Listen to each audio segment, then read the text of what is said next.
the pattern was set. Olivia's life at college was a carefully curated Instagram feed of parties, new friends, and profound quotes about finding herself. My life was a blur of classes, blueprints, and shifts at the campus diner, the smell of grease and burnt coffee clinging to my clothes as I trudged back to my dorm to study. I'd see Olivia post a picture of a new designer bag, a little splurge, with the caption, Tu Thuong Cho Ban Then Sao En Hung Gay Tim Kim Kem Hung Sang Tao. A reward for myself after days of seeking creative inspiration. I'd look at the photo on my cracked phone screen, then look at the stack of student loan documents on my desk, and a wave of bone-deep exhaustion would wash over me. My parents had been clear from the start. We helped Olivia with her first year, but the market is tough, my dad had said, avoiding my eyes during a tense conversation over a holiday break. You're smart, Emma. You'll figure out the loans. It's good for building character. So I built character. I worked holidays. I learned to live on ramen and hope.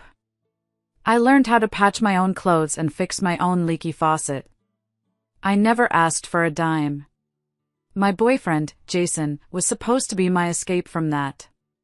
And in the beginning, he was. He was a senior when I was a sophomore, smart, driven, and seemingly in awe of my dedication. He'd listen to me vent for hours, rub my perpetually sore shoulders, and tell me how amazing I was. But lately, something had changed. He'd become fascinated, almost obsessed, with Olivia's chaotic, dramatic life. He'd scroll through her social media, a little, indulgent smile on his face. You gotta admit, she's got guts, he'd say. Just dropping everything to be in a band. I tried to explain that she wasn't in the band, she was just the temporary, unpaid keyboardist, and they were still playing open mic nights at dive bars to an audience of 3 people, but he wouldn't hear it. One night, he came over while I was hunched over a critical project, surrounded by sketches and models. He looked at my work, then back at me, his expression unreadable. You know, you're so focused on all this, he said, gesturing vaguely at my desk. You should be more like Olivia. She knows how to use her connections, her personality. That's real intelligence in the world, you know. He then proudly showed me a local blog post that mentioned Olivia's band in a single sentence, his eyes shining with an admiration he rarely showed for my academic awards. It felt like a tiny, sharp paper cut to the heart. The only real, unwavering support I had came from my grandparents. My dad's parents. They were old school, products of the Great Depression, people who believed in hard work, fairness, and calling things as they are. We'd have a video call every Sunday, a ritual I clung to. They were the only ones who asked about the specifics of my projects, who remembered the names of my professors, who celebrated my small victories. They'd co-signed on my biggest student loan, a fact that my parents conveniently forgot whenever they talked about my independence. We're so proud of you, sweetheart, my grandma would say, her face warm and kind on the screen. Don't you worry about that loan. You just focus on your studies. Getting a good job with a good salary, that's the best repayment we could ask for. Their belief in me was the one anchor in the swirling, indifferent sea of my family.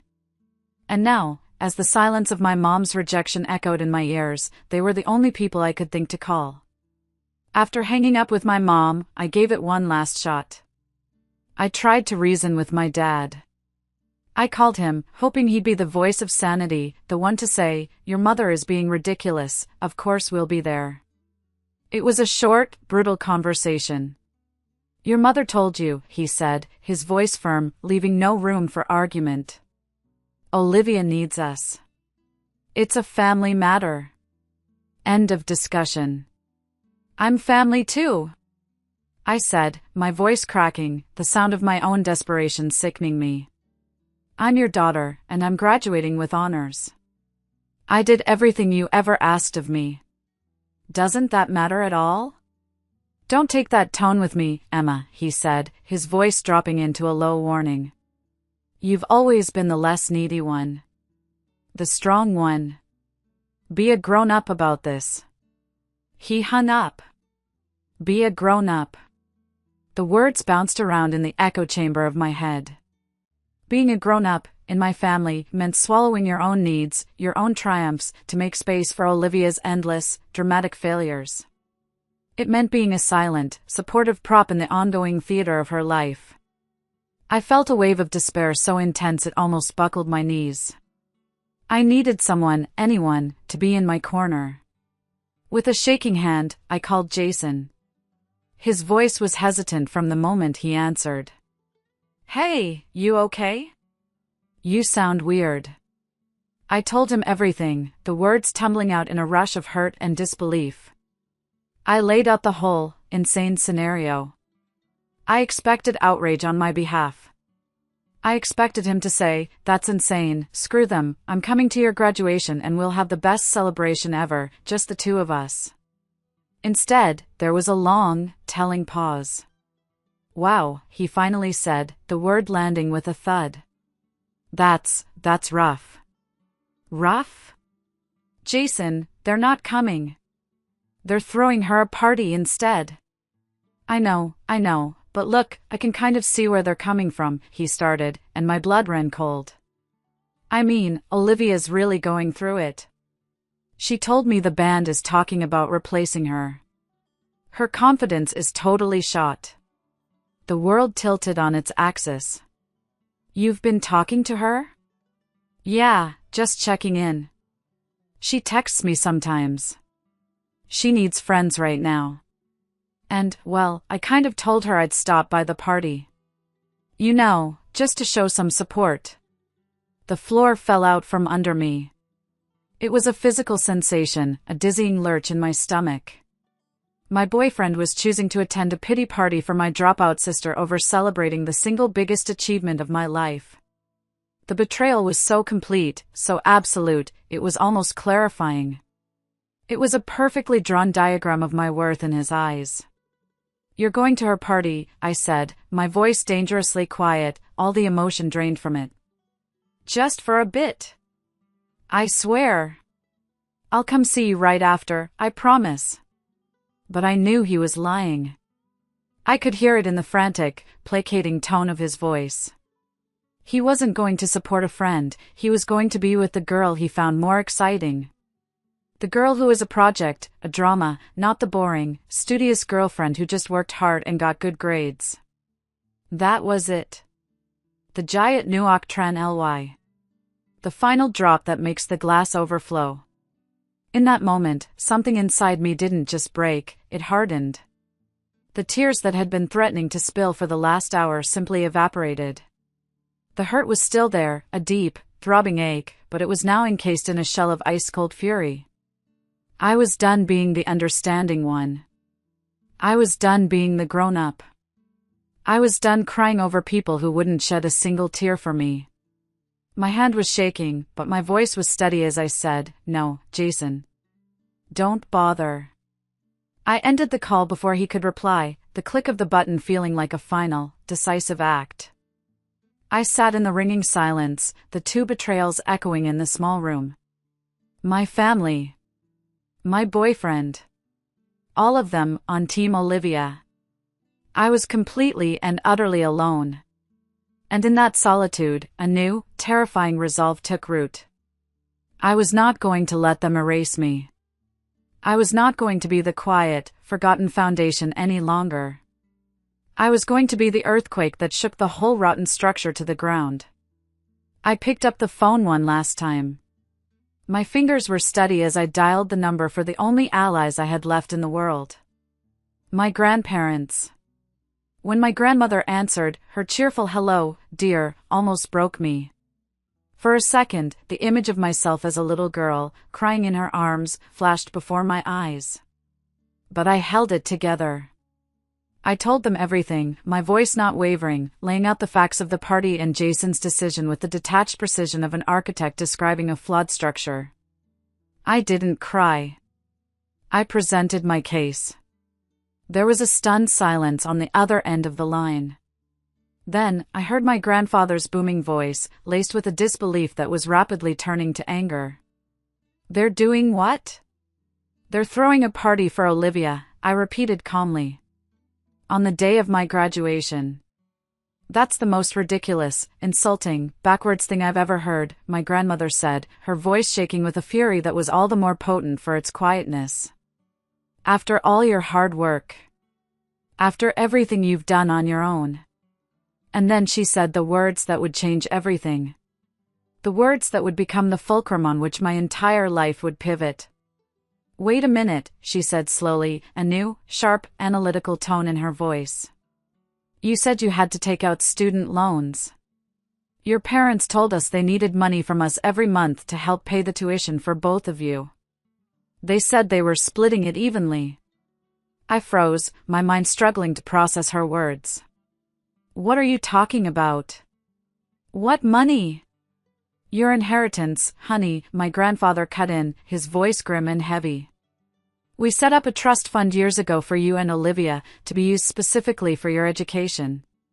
We've been wiring your parents a substantial amount of money every single month for the past 4 years. We specifically told them it was a college fund, to ensure neither of you would be burdened with debt. They swore to us, on my mother's grave, that you were both being taken care of. The room started to spin. Inheritance. College fund. Trust fund. These were words from a different world, words I had never heard in relation to myself. All this time, I had been working myself to the bone, drowning in debt, believing I was on my own. All this time, they had been taking money that was meant for me, my money, and funneling it all to Olivia. The lie was so monstrous, so audacious, it took my breath away. It wasn't just favoritism anymore. This was fraud. This was theft. They told me I had to take out the loans myself, I whispered, the words feeling foreign and stupid in my mouth. They told me they couldn't afford to help. They said it would build character. A string of furious, muffled words came from my grandfather's end, words I was glad I couldn't quite make out. My grandmother's voice came back on the line, and it was pure steel. Emma, you listen to me. Your grandfather and I are getting in the car right now. We're driving down there. This ends today. A strange sense of power, cold and clear, washed over me. The hurt was gone, replaced by a righteous fury that burned clean and bright. I was no longer a victim begging for scraps of affection. I was armed with the truth. I was no longer a child. I was a client. On basiu dendier, I said, my voice strong and clear, the Vietnamese phrase a comfort, a connection to the only true home I had. De den luk moi nuoi fi doi mat voisu that roi. Grandma, Grandpa, just come. It's time for everyone to face the truth. The 2-hour drive to my parents' house, with me in the back seat and my grandparents a silent, simmering storm of fury in the front, felt like a lifetime. When we pulled up, the party was in full swing. Cars lined the street. Music and laughter spilled from the open windows of the house I grew up in, a house that suddenly felt alien to me. For a fleeting moment, I felt a pang of something, the ghost of a little girl who just wanted a party with balloons in her favorite color. I crushed it without a second thought. We walked in without knocking. The living room was crowded with relatives and my parents' friends, people who had watched me grow up, who had pinched my cheeks and told me I was the serious one. In the center of it all was Olivia, holding a glass of champagne, looking tragic and beautiful, a fallen star. My mother was fussing over her, adjusting a non-existent stray hair, while my father stood beaming by her side, the proud patron of performance art. Our entrance caused a ripple in the room. The music seemed to falter. Conversations died down. My mother saw us first, her practiced socialite smile freezing on her face. Mom? Dad? Emma? What are you doing here? I thought you were visiting Aunt Carol. We were, my grandfather said, his voice low but carrying across the entire room with the authority of a judge. But we decided a conversation with our son was more important. He fixed his gaze on my father, who was already starting to look pale. A conversation about honesty. And about where our money has been going. My father's face went from pale to ashen. Dad, this isn't the time or place. We have guests. "This is the perfect time and place," my grandmother retorted, stepping forward. Her voice wasn't loud, but it cut through the air like a shard of glass. "We've been under the impression for 4 years that we were contributing to the college fund of both our granddaughters. We were told you were splitting it fairly." Imagine our surprise when we learned that Emma, who is graduating with the highest honors today, has been forced to take on tens of thousands of dollars in debt while you've been hosting parties for a dropout. A collective gasp went through the room. Aunts and uncles exchanged shocked, wide-eyed looks. Olivia's face, which had been artfully composed in melancholic beauty, was now a mask of ugly, slack-jawed surprise. "No, that's not true," my mother stammered, rushing forward, her hands fluttering nervously. We managed the funds as we saw fit. Olivia had different needs. She's an artist, she needed support." "Different needs?" my grandfather thundered, taking a step forward himself, his presence filling the room. "You mean the need for a new car 2 years ago? For designer clothes? For a life of leisure while her sister worked her fingers to the bone? You lied to us. You took money meant for Emma's future and you squandered it. And worse," his voice dropped, becoming even more menacing, "you stole from your own daughter." The accusation hung in the air, heavy and undeniable. My father looked like he'd been physically punched. Olivia looked at me, and in her eyes, I saw no remorse, only pure, unadulterated venom. I had ruined her party. My grandfather wasn't finished. He was a man on a mission. "So, this is how it's going to be. As of this moment, you are cut off. The monthly transfers will stop. The trust will be audited by our lawyer, and every cent that was meant for Emma will be transferred directly to her, along with penalties for your mismanagement. You wanted to teach her to be a grown-up? Congratulations. She's the only one in this room who is." He turned to the stunned, silent crowd. "I apologize for interrupting the celebration. But some of us have a real graduation to get to." He put his arm around me, a solid, protective weight, and together, the three of us turned and walked out, leaving a crater of shocked silence and social ruin behind us. The moment we got in the car, my phone started buzzing relentlessly, a furious, angry insect in my pocket. A barrage of texts from Olivia. "You ruined everything. You've always been jealous of me. How could you do this to your own family?" I ignored them. Then a call from my mother. I ignored that too. As we drove towards my university, a strange, exhilarating calm settled over me. It was over. The lies were out. But the universe, it seemed, had one more twist in store for me, one final, clarifying piece of the puzzle. I idly opened Instagram, a habit born of years of quiet observation. And there it was. A new post from Jason, uploaded just 20 minutes ago. It was a picture of him and Olivia, taken at the party just before we'd arrived. His arm was wrapped tightly around her waist, her head resting on his shoulder. They were both smiling, a secret, shared smile of mutual congratulation. The caption read, "So proud to be with someone who truly knows how to live life and chase her dreams.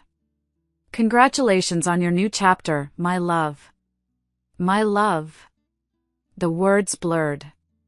It wasn't just a supportive friend. It wasn't a fling. It was a relationship. They had been together, behind my back, while I was planning a future with him. The second betrayal, hitting so close to the first, didn't even make me cry. It was like my capacity for pain from these people had been maxed out, the circuits overloaded. All I felt was a hollow, ringing emptiness, which was quickly filled by a cold, hard resolve. I took a screenshot. It was another piece of evidence. The war went public that night. After a day of frantic, unanswered calls and texts, Olivia must have decided that offense was the best defense. She posted a long, rambling essay on Facebook, full of therapeutic jargon she'd clearly picked up from TikTok about toxic family dynamics and the importance of protecting her mental health from negative, unsupportive energy. She didn't name me, but she didn't have to. She painted a picture of a long-suffering artist, a sensitive soul, constantly misunderstood and sabotaged by a cruel, jealous sibling who couldn't stand to see her shine. In the past, I would have let it go. I would have swallowed the injustice, the lies, the sheer audacity of it all. Not anymore.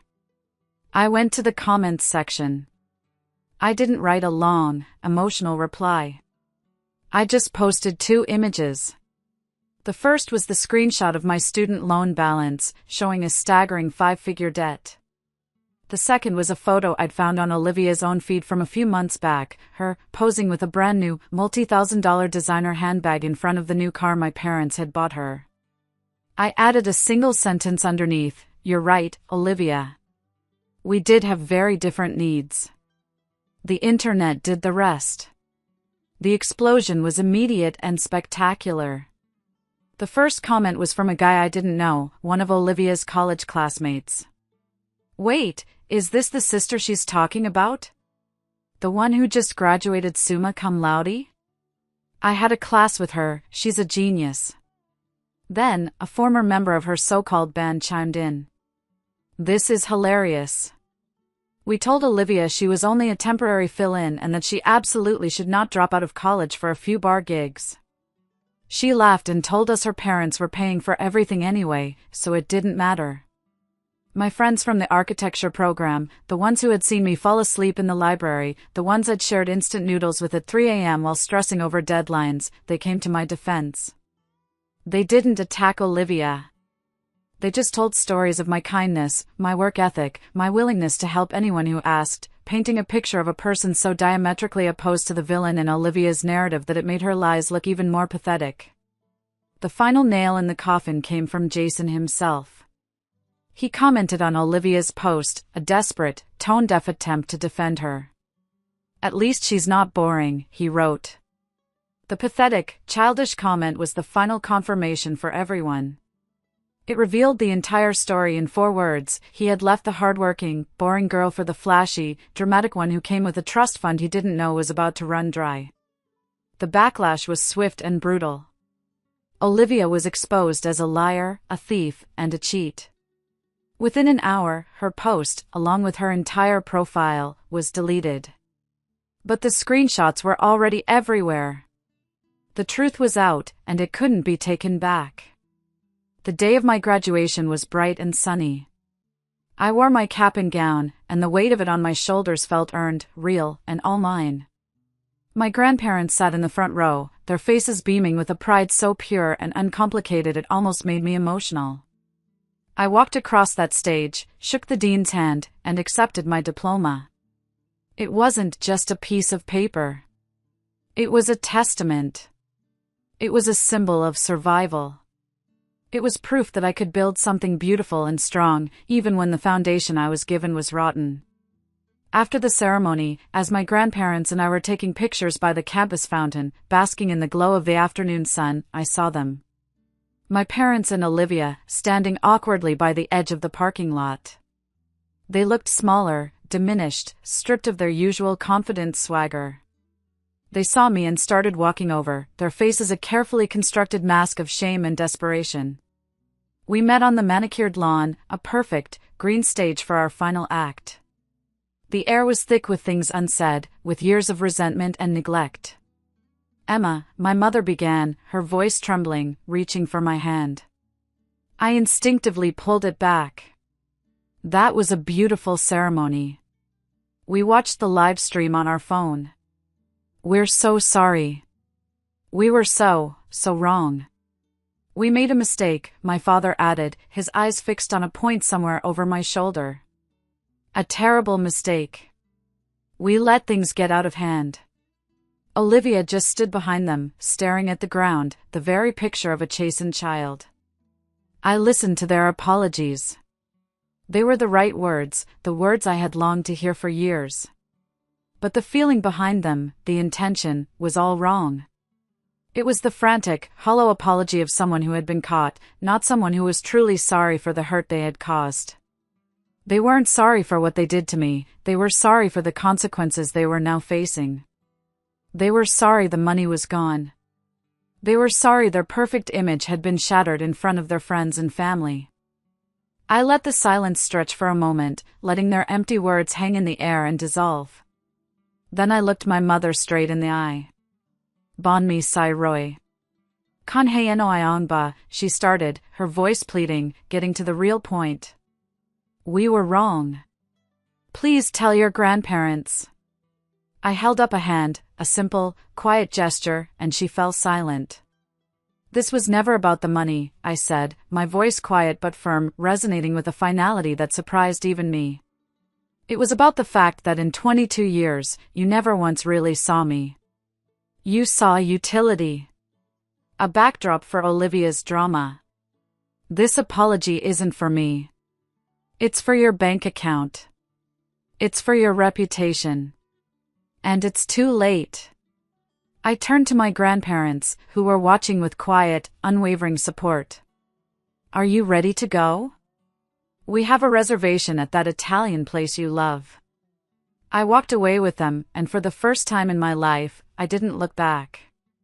I left my parents and my sister standing on the lawn of my triumph, finally understanding the true cost of their choices, a cost that could no longer be paid by someone else's inheritance. A year has passed since that day. Life is different. It's quiet. It's peaceful. I work at a prestigious architecture firm downtown. I got a promotion last month, and my salary is more than I could have dreamed of while I was living on diner tips and anxiety. I'm good at my job. I'm respected. I'm building things that will stand for 100 years, things with strong foundations and honest designs. Last week, I got an email that made me smile for a full hour.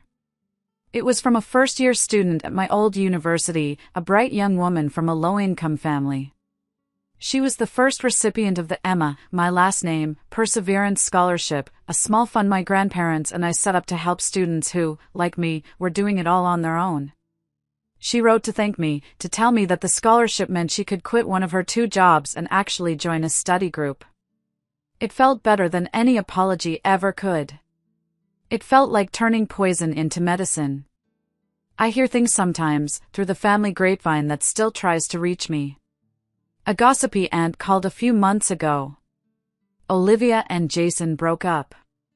Apparently, life without a safety net and a constant stream of cash wasn't as exciting as they'd thought. He'd called her boring and she'd called him a leech. A perfect match. My parents had to sell the big house, the one with the pool and the landscaped garden, and move into a small, cramped condo across town.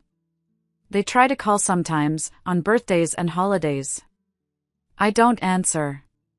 There's nothing left to say. I don't hate them. I don't wish them ill. I just don't think of them. They are characters in a story that is over.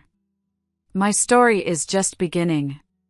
Sometimes, when I'm sitting at my desk late at night, sketching out a new design, looking out at the glittering city skyline, I feel a profound sense of peace. I learned the hardest lesson a person can learn, that sometimes the people who are supposed to love you the most simply don't know how. And I learned that cutting them off isn't an act of hatred. It's the ultimate act of self-respect. It's choosing to be your own architect. It's choosing to build your own foundation when the one you were given is unstable. On my desk, next to my complex blueprints and sleek computer, sits a single, simple picture frame. It's a photo from my graduation day. In it, I'm standing between my grandparents, my smile wide and genuine, their arms wrapped around me. It's not the end of a family. It's the confirmation of my real one. Thank you all so much for listening to my story. It wasn't easy to share, but I hope it can help someone out there who might be feeling unseen. What's one piece of advice you'd give to someone dealing with a toxic family situation? Let me know in the comments below. And if my story resonated with you, please give this video a like and subscribe for more content. It really helps the channel.